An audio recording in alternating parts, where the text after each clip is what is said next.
चलमणं गदिं पते वोक्षामि समयपावुर्मिडमो शुद्ध केवली नमः समय साराय स्वानुभूत्या चकासते चित्त स्वभाव भावाय सर्वभावान्तरचिते मंगलं गौतमो गणी मंगलं कुंद कुंदार्यो जैन धर्मोस्तु मंगलम् सर्वमंगल्य मांगल्यं सर्वकल्याणकारकं प्रधानं सर्वधर्माणां जैनं जयतु शासनं जैनं जयतु शासनं।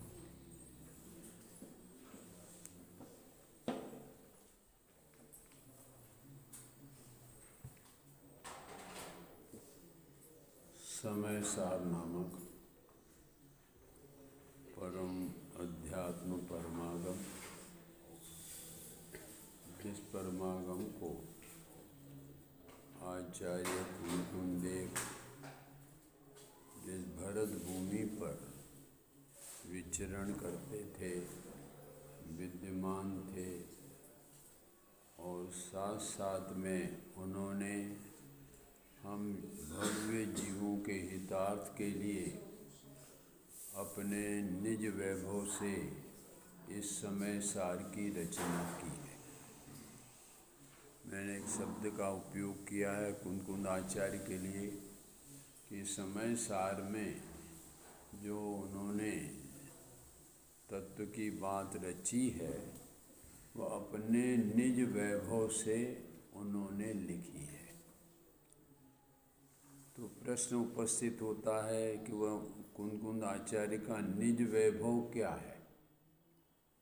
वैभव शब्द सुनते ही हमारे हृदय में यह बाह्य वैभव की विभूति दृश्यभूत हो जाती है, वो देखने में आती है। बंगला है, लाड़ी है, बाड़ी है, गाड़ी है। जैसे ये वैभव की बात सुनते हैं तो हमारे हृदय में ये बाह्य वैभव की बात ख्याल में आती है कि हमारा ये पत्नी, पैसा, ये हमारा वैभव है, किंतु वास्तव में यह हमारा आत्मा का वैभव नहीं है। ये ज्ञानियों ने अपना इस वैभव को अपना वैभव नहीं माना है। पूज्य गुरुदेव श्री तो कहते थे कि ये जड़ का वैभव है और जड़ का वैभव होने पर वो सेठियों को कहते हैं कि ये धूल के सेठियाँ हैं। ऐसा शब्दों का भी प्रयोग करते थे। ये सेठ तो हैं किंतु रुपया पैसा धूल है, वो धूल के ये सेठ हैं। अपना वैभव जो ज्ञान दर्शन स्वभावी है उसके ये सेठ नहीं है, इसलिए उसके सेठ नहीं होने से ये श्रेष्ठ भी नहीं है। ऐसा है, क्योंकि गुरुदेव के सामने तो अनेक सेठ लोग बैठते थे, करोड़पति, अरबपति सब बैठते थे। सब उनको निडर होकर, निर्भीक होकर, ये भगवान दास शोभालाल तमें धूलना सेठिया छो, तुम अब आत्मा के सेठी बनो, तभी ये तुम्हारा कल्याण होगा। अन्यथा ये धूल के सेठिया पना रहेगा, तब तक तुम्हारी दुर्गति मिलेगी। ऐसे सेठियों के प्रति अनंत करुणा स्वामी जी को, और उस करुणा के कारण उनको इस प्रकार का शब्दों का उपयोग करते थे तो किसी भी सेठ को बुरा नहीं लगता था। वह यही समझते कि हमको गुरुदेव श्री ने संबोधित किया है, अब तू सेठ नहीं श्रेष्ठ बन। इसलिए मुझे अपने जीवन में श्रेष्ठ बनने का कार्य करना है, और वह है पूज्य गुरुदेव श्री का समागम। तो इसलिए ये कुंद आचार्य ने भी इस समय सार में जो 7 तत्व 9 पदार्थ की चर्चा की है और वह अपने निज वैभव से की है। तो आप कह सकते हैं कि वो निज भाव कैसा था कुंद आचार्य का। तो उन्होंने कुंद आचार्य ने कहा कि मेरा जो निज वैभव था वो 4 नलियों में से गुजरकर उत्पन्न हुआ था। बोले वो 4 नलियां कौन सी? तो बोलते हैं एक तो आगम का सेवन, दूसरा युक्ति का अवलंबन, तीसरा पर अपर गुरुओं के उपदेश और चौथा है स्वानुभूति। ये मेरा निज वैभव है। आगम का सेवन, उन्होंने अपने जीवन में आगम का सेवन किया था। 4 अनुयोगों के ग्रंथों का उन्होंने स्वाध्याय किया था। उस स्वाध्याय से उनका वैभव उत्पन्न हुआ था। दूसरा युक्ति और तर्क से, उन्होंने जो जिनागम में बात लिखी है उस बात को उन्होंने युक्ति और तर्क से अपने अंदर में निश्चित किया था कि गुरु ने कहा इसलिए यथार्थ नहीं। गुरु ने जो कहा है उसको तर्क पर, कसौटी पर कसकर उसको निर्णय किया, तब वह बात को उन्होंने ग्रहण की। लौकिक में भी शराबी दुकान वालों पर कोई भी सोना लेकर आता है तो दुकान वाला क्या करता है? कसौटी पर उस सोने को कसता है।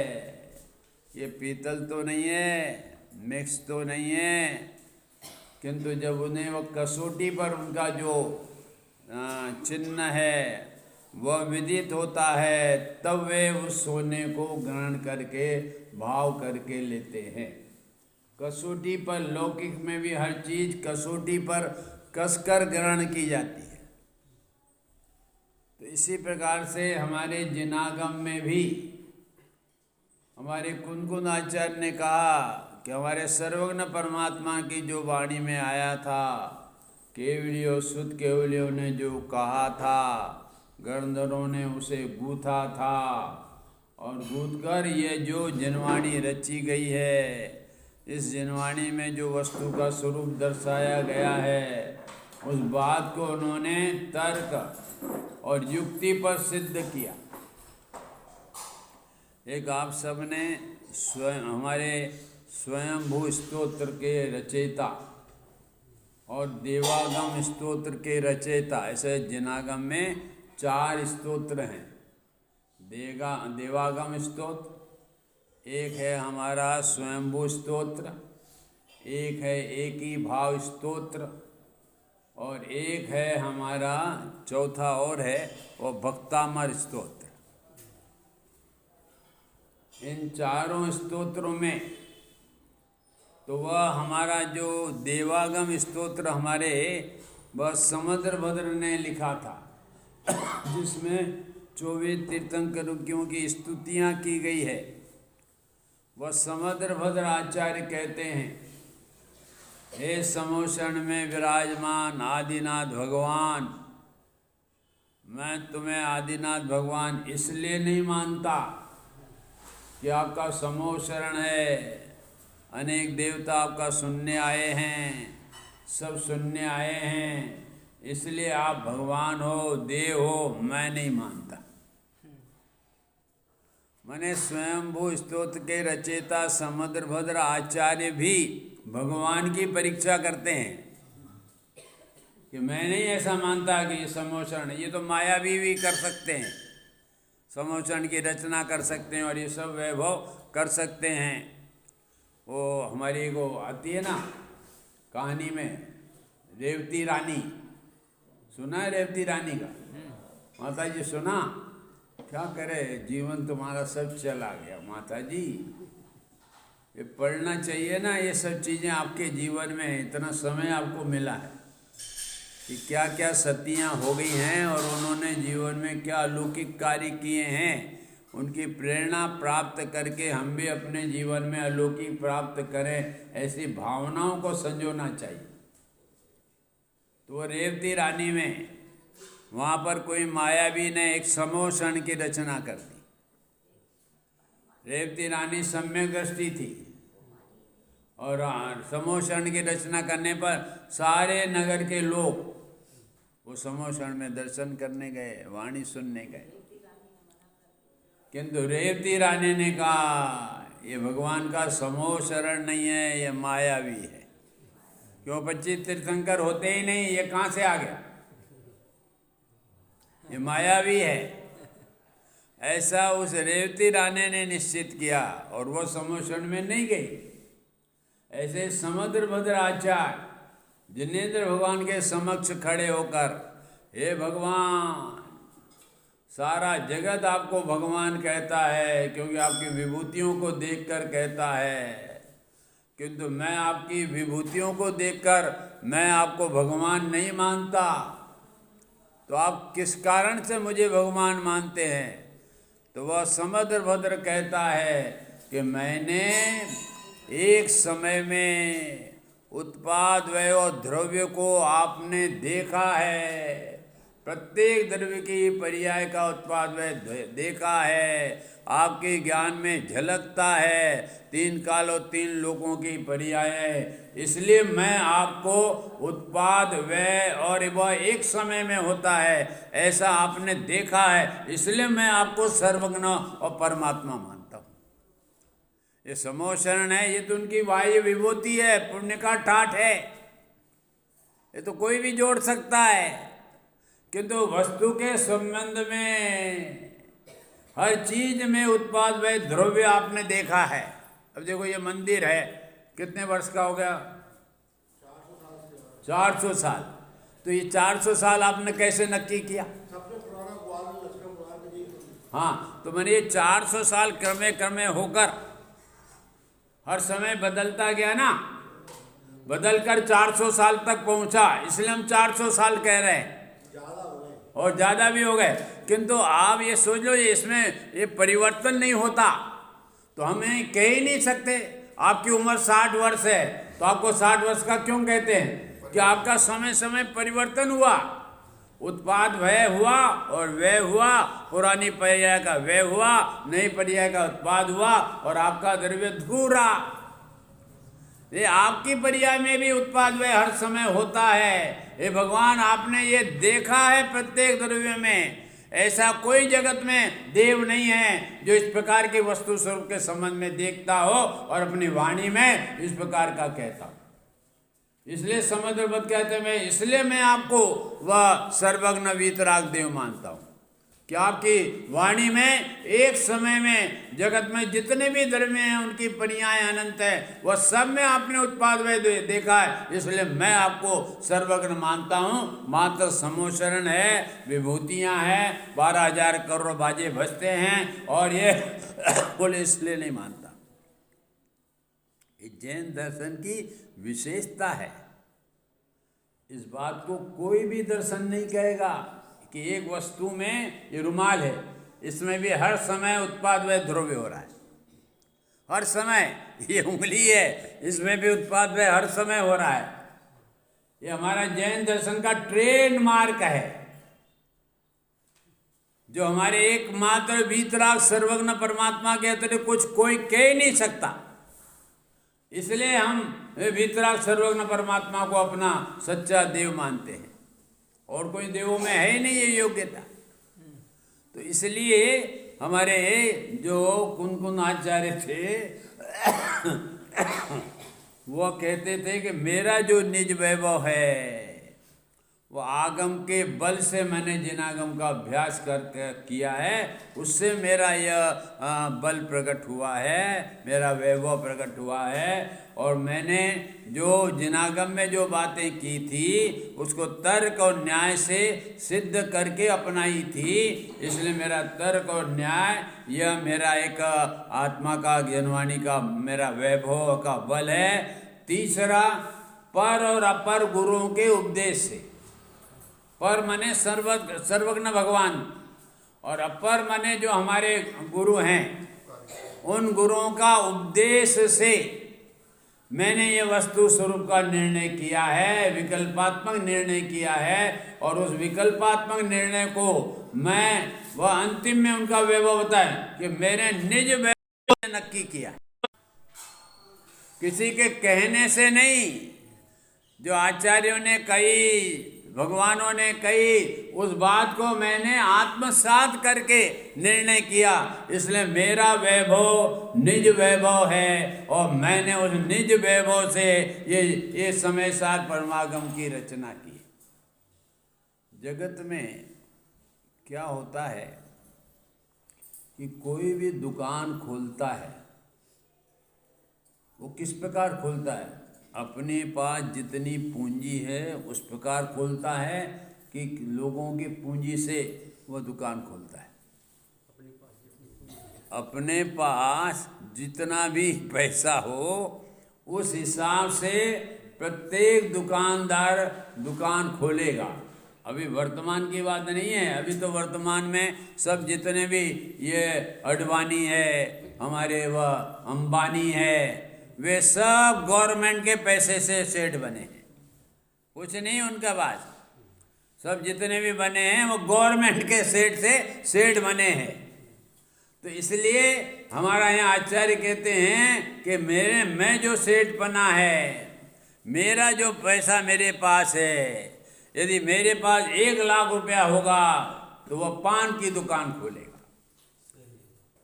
1 करोड़ होगा तो कपड़े की दुकान खोलेगा, और 5 करोड़ होगा तो जवेरी की दुकान खोलेगा। सब अपने वैभव से खोलेंगे, पर के वैभव से कोई अपनी दुकान नहीं खोलता। बोलो, अच्छा, ग्राहक जो माल लेने जाता है वो अपने वैभव से माल लेता है कि दुकानदार के वैभव से? अपने जेब में जितना रुपया हो उस रुपये के अनुसार से वह दुकान पर माल खरीदना जाएगा। दुकानदार के वैभव से माल खरीदने ग्राहक नहीं जाएगा, अपने वैभव से जाएगा। तो इसलिए ये जो भी हैं अपने वैभव से सारा प्रकट करते हैं। इसलिए कुंद आचार्य कहते हैं कि मेरा जो वैभव है ये 4 नलियों में से गुजर कर आया है, उस निज वैभव से मैंने इस समय सार में ये शुद्धात्मा की बात, आत्मा की बात लिखी है। इसलिए आप भी इस शुद्धात्मा और आत्मा की बात को किस प्रकार से प्रमाणित करना, तो समय सार की 5वीं गाथा में कहा, दर्शाऊं एक विभक्त को आत्मा तने निज विभव से, दर्शाऊं तो करना प्रमाण, न छल गयो इसलाखन बने। ये कुंद आचार्य कहते हैं 5वीं गाथा में, मैं अपने निज वैभव से ये वस्तु स्वरूप को दर्शाऊंगा। इसलिए आप भी मेरी बात का जो समय सार में लिखी है वो ऊपर मत स्वीकार करना, अपने निज वैभव से इसको प्रमाणित करना, स्वीकार करना, तब वह तेरे को वह बात यथार्थ रूप में लगेगी। अन्यथा ऊपर स्वीकार करेगा तो वह बात तेरे दिमाग में बैठने वाली नहीं है, क्योंकि मैंने अपने निज वैभव से बात कही। तू भी अपने निज वैभव से जितना भी तेरा ज्ञान का क्षोभम है, जितना भी तेरा दर्शन है, वो उससे ये समय सार और जिन भी परमागम में वह जो बात लिखी है सब आचार्यों ने निज वैभव से लिखी है। इसलिए यदि तुम उस निज वैभव को प्रकट करोगे तो तुम्हें यह बात ख्याल में आएगी कि आचार्य कुंद देव ने यह बात जो लिखी है वो प्रमाणित है, किसी प्रकार की उसमें त्रुटि नहीं है। और यदि आप अपने निज वैभव से नहीं स्वीकार करोगे तो आपको समय समय पर शंका उत्पन्न होगी, और शंका उत्पन्न होगी तो उस वस्तु पर आपकी स्थिरता नहीं होगी, आपकी एकाग्रता नहीं होगी। और जब तक वस्तु के प्रति एकाग्रता नहीं होगी, स्थिरता नहीं होगी, तो आपकी परिणति में शुद्ध परिणति, शुद्ध भाव प्रकट होने वाले सम्यक दर्शन ज्ञान चारित्र नहीं है। इसलिए यहाँ पर आचार्य कहते हैं कि मैं अपने निज वैभव से समय सार में बात कहूँगा, तुम भी अपने निज वैभव से समय सार की बातों को स्वीकार करना, ऊपर ऊपर स्वीकार नहीं करना। फिर एक बात और कह दी कि मेरे इस टीका और ग्रंथ के लिखने में कहीं त्रुटि हो गई हो, कोई भूल हो गई हो, अलंकार की, हमारे छंद की, या कोई और प्रकार की भूल हो गई हो, तो उस भूल को सामने मत रखना, उस भूल को गौण करना और सुधार कर पढ़ लेना। किंतु उसमें से छल शब्द निकाला कि यह कोई भूल हो गई हो तो उसमें छल मत निकालना। वो लोग छल किस प्रकार का कि महाराज कुंद आचार्य कहते हैं कि इस काल में आत्मा का प्रत्यक्षपना, अनुभवपना धर्म हो सकता है। हम ये बात सुने और उसमें से हम क्या छल निकालें? नहीं महाराज, ये पंचम काल है, हुंडाफनी काल है। इस काल में तो आत्मा का प्रत्यक्ष अनुभव नहीं हो सकता है, इसमें तो मात्र अशुभ से शुभ भाव होगा। तो बोले ऐसा छल मत निकालना, तेरा हित हो जाएगा। हम तो बाल बच्चे वाले हैं, धर्म नहीं कर सकते हैं, ये जिनवानी के प्रति छल है।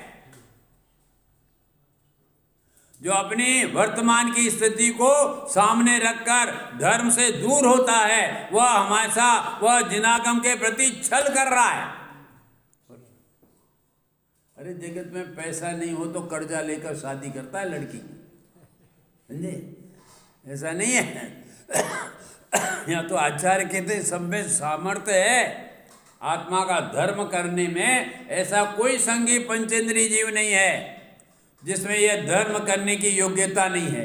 अरे जब त्रियंच में है, जब नरक के नारकी में है, तुम तो उन दोनों पर्याय से रहित सुख सुविधा में हो, तो तुम धर्म क्यों नहीं कर सकते? फिर क्यों ऐसा छल करते हो कि हम क्या करें, अभी हमारी गरीबी है इसलिए हम धर्म नहीं कर सकते। अभी ये सब बाल बच्चे व्यवस्थित शादी वादी हो जाए तब हम धर्म करेंगे। जैसा तूने पट्टा निश्चित कर लिया कि अब मैं मरूंगा ही नहीं तब तक। अरे कल का भरोसा नहीं। कोरोना में क्या हुआ? कौन भरोसा लेकर बैठा था? और जो भरोसा लेकर बैठे थे वो सब चलते गए। ये धर्म के संबंध में कभी वायदा मत करो। जो धर्म करने का अवसर आया है तो कूद पड़ो और उस धर्म को प्राप्त करने के लिए तैयार हो जाओ, क्योंकि धर्म का फल भविष्य में और वर्तमान में बहुत बढ़िया है और किसी जड़ वैभव का फल अच्छा नहीं है। भाई हम रोजाना सुबह शाम मंदिर आ रहे हैं, भगवान की पूजा कर रहे हैं, वो व्रतशील संयम पालन कर रहे हैं, तो ये धर्म नहीं कर रहे हैं हम? हाँ, वो पंडित जी आगे आने वाला था। वो पंडित जी ने प्रश्न किया, उसका उत्तर दे दो। नहीं तो मेरे प्रश्न में वो ये उत्तर है कि हम तुम जब कहते हो कि हम धर्म नहीं कर रहे हैं, मैं ये भी पूछने वाला था पंडित जी कि ये ग्वालियर वाले सुबह से शाम तक और शाम से सुबह तक धर्म करने के लिए क्या कर रहे हैं, ये बता दो। धर्म तो सभी करना चाहते हैं ना। माता जी आप भी धर्म करना चाहते हैं ना? ये सभी माता बहने भाई, ये सभी बोलो, ये बता दो आप धर्म करने के लिए क्या कर रहे हैं? ये आपके उसमें उत्तर का, समझे पंडित जी?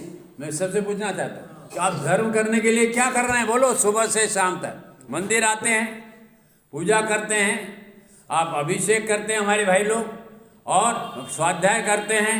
बोलो, ये सब क्रियाएं आपके द्वारा हो रही, तो ये धर्म होता है? तो आप तो धर्म धुरंधर कहलाते, किंतु आपके पास तो धर्म कुछ भी नहीं है। यदि ये धर्म की क्रियाएं होती, क्यों भाई साहब, तो फिर ये क्रिया तो आप प्रतिदिन करते हैं। अरे इसमें भी पूरी नहीं करते हो भाई साहब। ये धर्म की क्रियाओं के लिए 5 मिनट देते हो और फिर सैल्यूट मारते हो भगवान को और कहते हैं अब हम 53 घंटे और 55 मिनट के बाद मिलेंगे। बोले ये धर्म की क्रिया है? ये सब माता बहनें सोच लो, ये कोई उलाहना की बात नहीं कह रहा हूं, असली बात समझने के लिए। क्योंकि धर्म हो और वहां सुख और शांति न हो, ऐसा असंभव है, ऐसा संभव नहीं है। धर्म होगा, मुख पर मिश्री रखेगा, और उस समय यदि मिठास का स्वाद नहीं आता हो तो समझना कि मुख पर कोई सफेद नाम की फिटकड़ी होगी जिससे उसे मिठास का स्वाद नहीं आता। आप धर्म करो और जीवन में शांति नहीं मिले तो इसका अर्थ है कि अभी आपका धर्म नहीं हुआ, तुमका धर्म में भरम हो गया। हमने सब पुण्य किया है, उससे पैसा आ रहा है, सब अनुकूलताएं आ रही हैं, तो शांति तो है ही हमें। बोलो। पंडित जी ये कह रहे हैं कि हम धर्म करते हैं, पुण्य करते हैं, और उसके फल में हमें पैसा आ रहा है, सब परिवार हमारी आज्ञा के उसमें चलते हैं, बच्चे बहू सब हमारी आज्ञा से चलते हैं, हमारी दुकान भी बहुत अच्छी चलती है। हमको आप कहते हो पंडित जी आप दुखी हो, तो हमें तो कहीं लगता नहीं कि हम दुखी हैं, हम तो सुखी हैं। बोलो, ये ग्वालियर वाले जीव सुखी हैं कि दुखी? क्या बात कर रहे हो, दुखी है? अरे धर्म करने वाले दुखी थोड़ी होते धर्म करने वाले तो सुखी होते हैं। अब जो ग्वालियर वाले सभी धर्म सुबह से कर रहे हैं तो सुखी होना चाहिए, आप दुखी का क्यों अनुभव कर रहे हैं? ये जितना भी वैभव है ना, जब तीर्थंकर का जीव संसार से विरक्त होता है और मोक्ष मार्ग में गमन करने के लिए मुनि अवस्था धारण करना चाहता है, तो वह तीर्थंकर का जीव माता पिता के पास मुनि अवस्था के लिए वह आज्ञा लेने जाता है। और आज्ञा लेने जाता है तो बोलो कौन ऐसा जीव होगा माता पिता जो अपना राजकुमार जैसा बेटा और दीक्षा के लिए वो आज्ञा मांगता हो? तो बोलो ग्वालियर में है कोई ऐसा माँ बाप? बोलो ऐसा कोई? तुम्हारा 25 वर्ष का राजकुमार आवे, माँ अब मेरा मन इस संसार में नहीं छूटता, मैं तो अब इस संसार से विरक्त होना चाहता हूँ, क्योंकि ये संसार में कदम पर कांटे ही हैं, दुखी हैं, और ये दुख सहते सहते मेरा आत्मा बहुत पीड़ित हो चुका है। अब इस पीड़ा से वह मुक्त होना चाहता है, और मुक्त होने के लिए एक ही उपाय है कि जीवन में वीतरागी मुनि अवस्था धारण की जाए। इसलिए वो तीर्थंकर का जीव माता पिता के पास वो दीक्षा के लिए आज्ञा कर लेने जाता है, और आज्ञा बोलो माता पिता दे देंगे कोई? बोलो है यहाँ कोई? ग्वालियर में तो होगा कोई ऐसे वैरागी माता पिता? हाँ भाई कोई नहीं है। तुम्हारा बेटा आवे तो आएगा ही नहीं, तो पंडित जी आएगा ही नहीं, तो देखिए हमारे को दीक्षा लेने की क्या बात है, आएगा ही नहीं, समझे? ऐसा तैयार कर दिया है। क्यों तैयार कर दिया है? पत्नी ला दी है। बोलो, और किस प्रकार से लाई है मालूम है इन्होंने? कि वो शादी की और 4 खंभों के बीच में, और 4 खंभों के बीच में पति पत्नी ने ऐसा हाथ कर लिया और 7 फेरे लगा दिए, और 7 फेरे लगाने के बाद में हाथ कैसा है और भगवान का हाथ कैसा है, समझे? हम लोग ये हाथ करवा देते हैं और 4 खंभों के बीच में, और ये माँ बाप उस लड़के को 4 हाथों के बीच में, 4 खंभों के बीच में वो कह देते हैं अब बेटा ये हाथ मान लिया, 7 फेरे कर लिए, अब ये 4 खंभे अब 4 गति में घूम बेटा, समझे? हम तो घूम रहे हैं और तुम भी घूमो। कोई भी माता पिता अपने बच्चे को धर्म के मार्ग में ले जाना चाहता नहीं है, क्योंकि धर्म में सुख और शांति है, ये विश्वास नहीं है। बोलेंगे पूजा में चिर रक्षक धर्म हमारा, धर्म हमारा चिर साथी, जग में न हमारा कोई था, हम भी न रहे। खूब जोरदार बोलेगा, चिर रक्षक बोलेगा, पुत्र को नहीं बोलेगा। चिर रक्षक पुत्र, चिर रक्षक पति, चिर रक्षक धर्म, कोई नहीं बोलेगा, क्योंकि चिर रक्षक होने वाले नहीं है, वो तो अभी वर्तमान के हैं, बाद में चले जाएंगे। धर्म को चिर रखे क्यों? वे सदा रहने वाला है। जिन्होंने सम्यक दर्शन ज्ञान चाहिए जो भी धर्म प्रकट किया है, वह धर्म एक बार प्रकट हो गया है तो वह सम्यक दर्शन चैलेंज करता है। श्रीमद् राजचंद्र ने कहा है कि यदि एक बार वह सम्यक दर्शन कहता है मुझे एक बार तुम ग्रहण कर लो, जो एक बार ग्रहण कर लेगा मैं उसे मोक्ष दशा में पहुंचाए बिना रहूंगा नहीं। वो भले ही अर्धपुद्गल परावर्तन घूमता रहेगा तो भी मैं उसके अंदर में वह सम्यक की जो चिंगारी पड़ी है उस चिंगारी के माध्यम से मैं उसे मोक्ष दशा में पहुंचाऊंगा। क्यों कि चंद्रमा में जो बीज उगता है ना, वह बीज कहती है अब मैं मिटने वाली नहीं हूं, और वह बीज पूर्णिमा हुए बिना रहती नहीं है। ऐसे अंदर में सम्यक दर्शन रूपी बीज उत्पन्न हुआ और वह बीज कभी समाप्त होने वाली नहीं है, और वह तो पूर्णिमा सिद्ध दशा को प्राप्त होगी। इसलिए एक बार जीवन में आत्मदर्शन सम्यक दर्शन कर लो, और यह कार्य स्त्री प्रिया में भी हो सकता है। जब तिरियन जो नरक के नारकी कर सकते हैं तो हमारी स्त्री या माता बहनें क्यों नहीं कर सकती? कर सकती है। तो क्यों नहीं कर रही भाई साहब? रोज धर्म चलो, मंदिर चलो, धर्म करेंगे। सुबह से रटन लगाती है धर्म की, ये पूजा पाठ करके हम धर्म करेंगे। अरे ये धर्म नहीं है, ये तो अशुभ से बचने के लिए साधर्मियों को ये भगवान की भक्ति का, पूजा का, अभिषेक का भाव किसके लिए आता है? अशुभ से बचने के लिए। घर में रहोगे तो काल कोठड़ी है, वहाँ अशुभ का ही संचार होता रहेगा और तीव्र का पाप बंद होता रहेगा और उसका फल में दुर्गति मिलेगी। इसलिए जो पंडित जी कह रहे हैं कि दया दान पूजा भक्ति का भाव आता है, आना चाहिए। अशुभ से बचने के लिए श्रावक को आना चाहिए। भगवान का अभिषेक का भाव पुरुषों को नहीं हो तो आना चाहिए। यदि नहीं आता हो तो जबरदस्ती लाना चाहिए, वो सौदा महंगा नहीं पड़ेगा। अगर भगवान का अभिषेक करने का भाव नहीं आता हो पुरुषों को तो क्या भाई साहब क्या करना चाहिए? जबरदस्ती लाना चाहिए, वो सौदा महंगा नहीं पड़ेगा। कैसे? कि जैसे आप सब हैं और जब 4-5 वर्ष के आप सब होंगे और मम्मी पापा कहता बेटा आज स्कूल जाना पड़ेगा तुझे, बोला आप सब ने वो 5-6 वर्ष के बच्चे को मम्मी पापा ने कहा स्कूल जाना पड़ेगा, तो बोलो वह बच्चा क्या करता है? अनेक प्रकार की शक्लें बनाता है, हिचकिचाहट करता है। नहीं मम्मी मैं तो स्कूल नहीं जाऊंगा, नहीं मम्मी मैं तो स्कूल। हुआ कि नहीं हुआ था बचपन में तुम्हारा? बोलो तो कोई ऐसा मम्मी पापा, अच्छा बेटा नहीं जाता ना, कोई बात नहीं, ढोर चराना, ऐसा करते हैं क्या? अरे उस बालक को डंडा डोली करके और स्कूल भेजता है।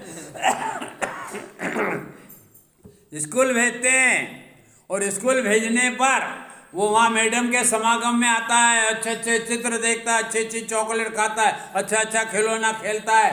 तो वह एक दिन ग्वालियर में घोर बरसात हो रही थी और घोर बरसात में मम्मी पापा ने कहा बेटा आज स्कूल नहीं जाना, अगर जाएगा तो भीग जाएगा तो सर्दी हो जाएगी तो निमोनिया हो जाएगा, तो इसलिए आज स्कूल। वो बेटा कहता है नहीं मम्मी नहीं पापा मैं तो जाऊंगा।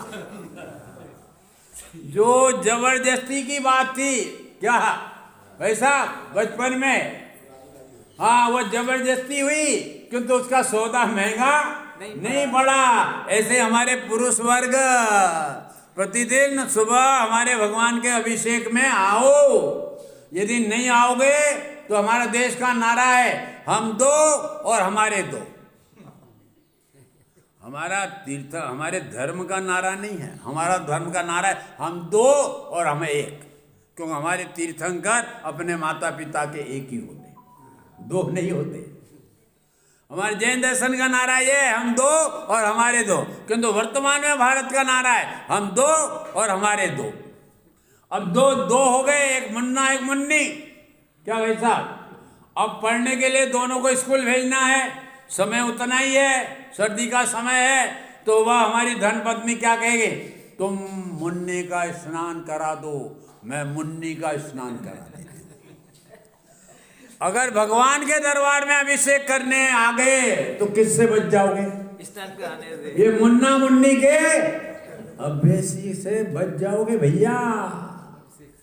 इसलिए जीवन में भाई साहब क्या किसके लिए आना, ये सुबह सुबह भगवान के दरबार में आ जाओगे, नहीं तो ये इन हाथों से अपवित्र काम होंगे, क्योंकि अब अपवित्र काम हो ही रहे। यदि पवित्र कार्य करना हो तो झट से घर से निकलकर भगवान के दरबार में आ जाओ, भगवान का अभिषेक करो, इन हाथों को पवित्र करो, आंखों को पवित्र करो, भगवान की पूजा पढ़कर अपने मुख को पवित्र करो। अरे ये अवसर आपको मिला है जैन कुल में पैदा हो, और यदि मुसलमान कुल में पैदा हो जाते तो भाई साहब क्या होता। अरे जैन कुल में पैदा हुआ है तो कुछ कर्तव्य तो समझो। ये जिनेंद्र भगवान है मेरे, बोलो, जिनका अभिषेक प्रतिदिन करना चाहिए, प्रतिदिन आना चाहिए, ये हाथ पवित्र होंगे। नहीं तो ये गंदे गंदे काम करते आया है, और गंदे गंदे काम करेगा ना तो भविष्य में तुझे हाथ भी नहीं मिलेगा, जो इंद्री भी नहीं होगा, तो समझना। किस प्रकार से अपने 5 इंद्रियों का प्रयोग ये धर्म के कार्य में करना चाहिए। हमें पुण्य उदय से मिली है, उन पुण्य उदय की सामग्री को पुण्य के कार्य में नहीं लगाओगे, और 5 इंद्रिय के विषय कसाय के हमारे उस इंद्रियों को पाप के कार्य में लगाओगे, तो भविष्य में आशा छोड़ देना, तुम्हें पंचेंद्रिय पना मिल जाएगा। मैं कोई डरने की बात नहीं कह रहा हूँ, ये न्याय और तर्क से सिद्ध बात है, सतर्क होने की। हाँ, सतर्क होने का। तो अपनी तो ये बात कही चल रही थी ना, पंडित जी ने जो बात कही थी, ये अवश्य जल्दी से जल्दी भगवान के दरबार में आने का प्रयत्न करना चाहिए, क्योंकि भगवान तो हमारा घर तो काल कोठरी है, नरक। अगर उस नरक को स्वर्ग बनाना है उसकी भी विधियां है, समझे। नहीं तो ये नरक बना रखा है हमने अपने घरों को। बोलो नरकों में सुख और शांति मिल जाएगी क्या? नहीं मिलेगी, नहीं मिलेगी। यदि मिलना चाहते हो, सुख और शांति हमारा स्वरूप है, और वह सुख और शांति हमारी पर्याय में प्रकट हो, तो उसके लिए हमें अपने जीवन में कुछ अलौकिक कार्य करना पड़ेंगे, कि जिससे हमारा जीवन सुख और शांति में प्रकट होकर हमारा अंतिम देह छूटे तो समाधि पूर्वक छूटे। तो इसलिए मैं ये आज जो कह रहा था ना, 2 दिन से तो मैंने ये बात कही थी। पहले दिन मैंने समय सार की महिमा बताई कि ये क्रांतिकारी परमागम। दूसरे दिन ये बताई थी कि कुनकुन आचार्य ने हमें समय सार अनुपम भेंट स्वरूप दिया है, समझे। और तीसरी कल ये बात बताई थी कि ये समय सार है ना, ये द्रव्यानुयोग का महान परमागम। और जिनवाणी में हमारे 4 अनुयोगों के द्वारा वस्तु स्वरूप का दिग्दर्शन कराया है, किंतु उनमें ये द्रव्यानुयोग महान है। और इसका हम और आप आत्म दर्शन चाहते हैं तो मुख्य रूप से समय सार का प्रतिदिन स्वाध्याय करना। कितने करते हैं माता बहनें स्वाध्याय? बोलो। सब 0 है, 0। चाहते हैं सुख शांति, और उसका जो उपाय है वो करना नहीं चाहते। तो कैसे ये जगत में क्या अन्याय है? क्या जगत में तो अन्याय है। क्यों कि जैसे एक पुस्तक निकाली ना पंडित रतन चंद जी, इन परिणामों का क्या फल होगा। अब सोचो ना कि हम जो प्रतिदिन सुबह से शाम तक जो परिणाम कर रहे हैं, इन परिणामों का फल क्या होगा, ये सोचा है क्या? रात्रि में पलंग पर पति पत्नी बैठकर सोचो कि हम जो ये दिन भर में जो परिणाम कर रहे हैं इसका फल क्या होगा। ये सोचो। हमारे स्वामी जी सेठ जी, क्या हमारे जो स्वामी जी थे ना, वो पूर्व में दुकान पर बैठते थे, कांजी स्वामी, और एक भरूच में दुकान थी, हाँ भरूच में। तो भरूच में वो दुकान पर बैठते थे, किंतु वो तो स्वाध्याय करते रहते थे, सामने नौकर देते थे। तो उनका एक पार्टनर था कुंवर जी भाई, किंतु गुरुदेव श्री ने तो फिर वो दुकान छोड़ दी, वैराग्य हुआ, दीक्षा ले ली और वह सब फिर आगे बढ़ गए। तो वह सोनगढ़ में जब स्वामी जी स्थापित हो गए तो वह उनका पार्टनर कुंवर जी भाई आया और कहा, ए कुंवर जी भाई, बोलो शू करो छो देवसास गुरु ने आराधनामा। वो तो स्थानकवासी थे, खाली अपासरा जाते थे, वो भी जावे कि नहीं जावे। तो देखो कुंवर जी भाई, तुम अपने जीवन में मांस मद्य मधु का तो सेवन करते नहीं हो, इसलिए तुम तो नरक में नहीं जाओगे। तो जो मद्य मांस मधु का सेवन करेगा, बहु आरंभ बहु परिकर का सेवन करेगा, वो नरक में जाएगा। तुम अपने जीवन में देवसास गुरु की आराधना 24 घंटे में 5 मिनट भी नहीं करते हैं, तो तुम स्वर्ग में भी जाने वाले नहीं हो। और मनुष्य में जाने के लिए उतना स्वभाव भी, मीडियम स्वभाव भी तुम्हारे जीवन में नहीं रहता है। तो अब बोलो तुम्हारी गति कौन सी होगी? वो कुंवर जी भाई की नहीं, हमारी सबकी है। वो तो मैंने उदाहरण दिया, आप लोग सोच लो 24 घंटे में कितना धर्म कर रहे हो, कितना पुण्य कार्य कर रहे हो, कुछ नहीं हो रहा है। तो सोचो भाई साहब, जैन कुल मिला और फिर भी दुर्गति में जाना पड़े, तो फिर तो हमारे अभागे की महिमा हमसे कही नहीं जाएगी। इसलिए इसको सार्थक करो तो जीवन सफल होगा, अन्यथा सफल नहीं होगा। भाई जी, हाँ, एक सवाल है। सवाल बोलो। जैसे आपने बोला था कल कि जो भगवान महावीर का सिंह पर्याय में एक बार सुनने पे भी उसे धर्म में हो गया। और हम लोग 50-50 साल से सुन रहे हैं, तब भी तो उसकी काल लब्धि आ गई थी, हमारी काल लब्धि नहीं आई। फिर ऐसा भी तो सोच सकते हैं। हाँ, भाई साहब का प्रश्न यह है कि कल मैंने कहा था कि भगवान महावीर का जो जीव है, वो जीव ने चारण रिद्धि मुनिराजों का एक उपदेश सुना, और एक उपदेश सुना और उस क्रूर सिंह जिसके जबान में अभी खून लगा है हिरण का, और फिर भी वो भगवान की वाणी, हमारे मुनिराज की वाणी सुन रहा है। और सुनकर क्या सुना कि अरे महावीर का जीव है, तू भविष्य में भगवान महावीर बनने वाला है, और तेरी वर्तमान में ऐसी दुर्दशा, तू तो भगवान बनने वाला है, भगवान स्वरूप है।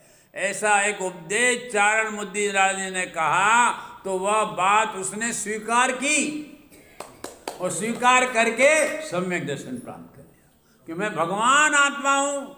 ऐसी उन्होंने निर्विकल्प प्रतीति अंदर में विश्वास लाया। मैं सी नहीं, मैं तिर्यंच नहीं, मैं अन्य क्रोधी नहीं, मैं इन सब से पार भगवान आत्मा हूँ। ऐसा बात सुना और ऐसी बात सुनकर अंतर्मुख हुआ और सम्यक दर्शन प्राप्त कर लिया। तो भाई साहब का कहना है, तो उसकी तो काल लब्धि थी, पक गई थी, इसलिए वो सम्यक दर्शन प्राप्त कर लिया। अभी हमारी काल लब्धि पक्की नहीं, इसलिए तुम कितना भी उपदेश दो तो वो उपदेश हमारा तो ऊपर से ही जाने वाला है। हाँ, समझे? हमारा जब काल लब्धि पकेगी ना पंडित जी, तब हमें सम्यक दर्शन हो जाएगा। किंतु हमारी वो काल लब्धि का स्वरूप ऐसा है कि जो काल लब्धि को स्वीकार करता है, उसका उपयोग स्वभाव सन्मुख होकर होता है। तुम काल लब्धि तो कहते हो कि सब वस्तुएं क्रमिक रूप से परिणमित होती है, ऐसा कहते हो, किंतु मानते नहीं हो कि परिवार का भी लालन पालन पोषण क्रमिक हो रहा है, मेरे द्वारा नहीं हो रहा है। ये कहते जरूर हो, किंतु मानते नहीं हो।